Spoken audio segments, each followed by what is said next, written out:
से फैल रहा है। कोरोना संक्रमित मरीजों की संख्या लगातार बढ़ती जा रही है।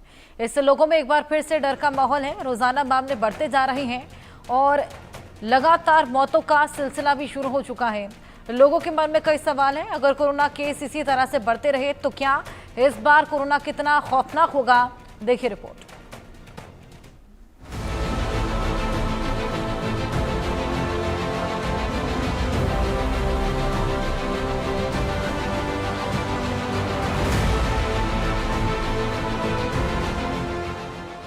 तेजी से बढ़ रहा कोरोना, संभल कर बचकर रहना। शहर शहर फैल रहा कोरोना, फिर से सावधानी बरतना। चौथी बार आ रहा कोरोना, गलती मत करना। अब कोरोना से डरना। कोरोना की जो रफ्तार है वो अब धीरे धीरे डराने लगी है। कोरोना की 3 लहरों ने क्या हाल किया था, सोचने भर से लोग सिहर जाते हैं। और लग ऐसा रहा है कि कोरोना की चौथी लहर आने वाली है। शहर शहर में कोरोना के केस लगातार बढ़ रहे हैं। मौतों का सिलसिला भी शुरू हो चुका है। कोरोना की 2 लहरों के बाद चौथी लहर के कहर से पहले ही कोरोना कंट्रोल में आ जाएगा या फिर आउट ऑफ कंट्रोल होकर तांडव मचाएगा। कोरोना को लेकर कई सवाल हैं, क्योंकि कोरोना के बढ़ते केस डराने लगे हैं। देश में कुल एक्टिव मामले 3,395। बीते 24 घंटे में 685 एक्टिव मामले बढ़े। बीते 24 घंटे में कोरोना से 4 मौत। 1 जनवरी 2025 से अब तक कोरोना से 26 मौत। 1 जनवरी 2025 से अब तक कुल 1,435 मरीज ठीक हुए। बीते 24 घंटे में कुल 265 मरीज कोरोना से ठीक हुए।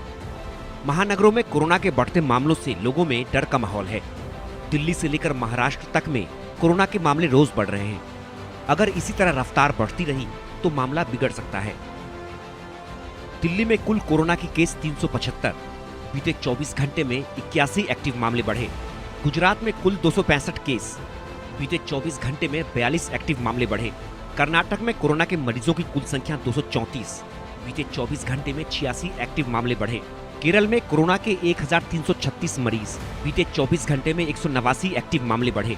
महाराष्ट्र में अब तक कुल 467 लोग कोरोना से पीड़ित। बीते 24 घंटे में 43 एक्टिव मामले बढ़े। राजस्थान में कोरोना मरीज 60। बीते 24 घंटे में 9 एक्टिव मामले बढ़े। उत्तर प्रदेश में कोरोना के मरीज 117 हैं। बीते 24 घंटे में 75 एक्टिव मामले बढ़े। राजस्थान में कोरोना के मरीज 60। बीते 24 घंटे में 9 एक्टिव मामले बढ़े। पश्चिम बंगाल में 205 कोरोना मरीज हैं। बीते 24 घंटे में 89 एक्टिव मामले बढ़े। कोरोना के बढ़ते मामलों से लोगों में डर का माहौल है। वजह है एक्सपर्ट की चेतावनी। एक्सपर्ट्स का कहना है कि कोरोना के इस नए वेरिएंट पर मौजूदा वैक्सीन असरदार नहीं है। एक्सपर्ट्स ये भी कह रहे हैं कि अगर कोरोना की चौथी लहर आई तो 28 दिनों तक ये अपनी चपेट में लेगी। कोरोना के बढ़ते केस और मौतों की संख्या ने लोगों में लॉकडाउन की यादें ताज़ा कर दी हैं। हालांकि सरकारें अलर्ट पर हैं। स्वास्थ्य विभाग लगातार मॉनिटरिंग कर रहा है। अस्पतालों को अलर्ट पर रखा गया है। लोगों से सावधानी बरतने की लगातार अपील की जा रही है, क्योंकि कोरोना अब डरा रहा है। Bureau report, India news. इस रिपोर्ट के साथ वक्त छोटे से ब्रेक का है, जल्द हाजिर होंगे। जब 3 साल के अक्षर को अचानक हॉस्पिटल में एडमिट होना पड़ा तो पॉलिसी बाजार